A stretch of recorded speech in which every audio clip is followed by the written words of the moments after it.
So Kim, in all the emotion and all the laughter, because you got both going on for you, you're raising a daughter. What are you teaching her right now about respecting and loving veterans and what they've done for us? Well, I got to tell you a cute story. So my daughter's grown now. She graduated. She's a graduate. So we'd go to the Yountville Vets Home. They have a pool there that the Yountville city used to, take care of. And so we'd go in and actually 2 stories. So I talked about veterans. I talk about the importance of respecting veterans. And a lot of it started around Vietnam era. And I explained to her what happened to these men, that when they came home, they were treated very poorly. And they deserve love and respect. So she saw this man, it's a Vietnam vet. She goes, Mommy, look, the pool. She runs up to him and thanked him for his service. And then we were at the airport. This about crushed my whole family. We're going to Washington, the state of Washington. There's a young man. He looked like a baby, like fresh out of boot camp, probably. He looked maybe 18, 19. She walked all the way over, Mommy, and she's like, boom. And I'm like, oh my God, where'd she go? She went up to this young man and thanked him. And you should have seen the look on this young man's face. I mean, she was maybe 5, 6. She's teeny weeny. It was, and to fast forward to today, she actually spoke at her graduation, and it was very phenomenal. And because of so many things that she's experienced in her life, the things that are happening in our country today, she wants to be a civil rights attorney. Wow. So I know. I know, right? She's always spoke out. I said, Marissa, you were 1st grade, you were breaking up 2 boys from fighting, and she actually even got hit. The teacher told me she didn't get hurt. But I said, as a 1st grader, you're like, no, we are not doing this. You know what I mean? So I think just God gave her this beautiful kind of strength to want to help people, Well, we need that. We need that right now, right? Because the lines of justice and mercy are a little bit blurred, I think. We need people with dignity and morals and empathy.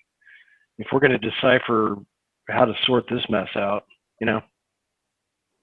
That is so true, Tim. Everything that you just said, 1,000% is true.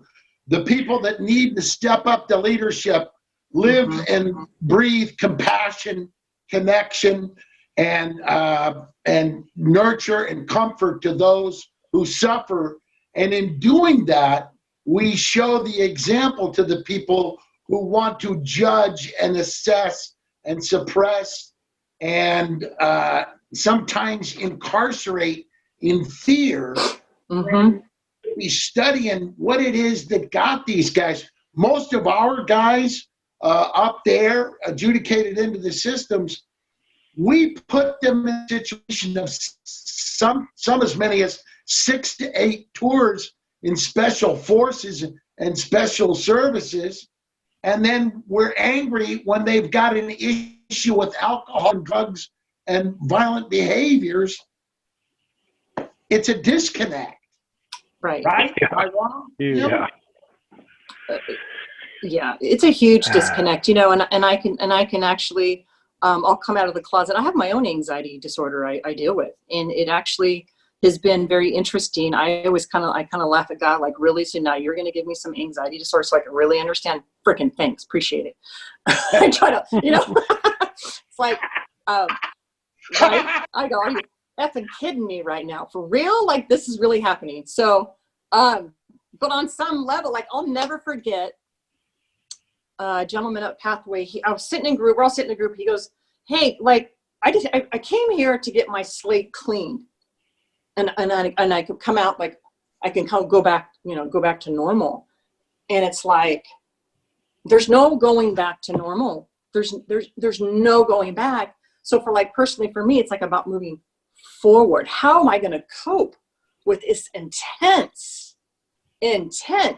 anxiety? Like, how you feel like you're jumping out of your skin, so I personally understand it, and professionally I go, so many people, they'll throw these clinical terms around, but at the end of the day, if you knew what it truly felt like to suffer, to be afraid, to be, to carry a bat in your trunk or carry a bat in your car, Yes. what I mean?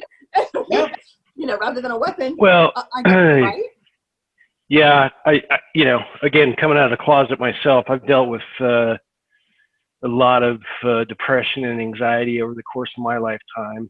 And a lot of it's been, the direct result of things that were out of my power: death, disability, betrayal, and it's, I think that's why I related to some of those guys up at the Pathway Home, not because I didn't go serve, but the emotional side of things, I understood that these guys were suffering tremendously, and I don't know, maybe I kind of saw myself in them because of some of the crap that I went through. Well, Dr. Tim, you're a professor of medicine as well as being a family member to those who served, and that wisdom bears out in not only your respect, but your understanding. You never overstand, you understand. And that's what the greatest professors of medicine do.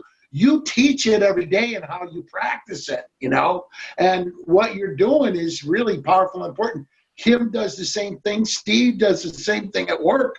This is why I think all of us unify together on this talk, and we're teaching people what needs to be understood and not judged or overstood, just to accept that these things are important for us to get. Thank you for joining us in the Barracks.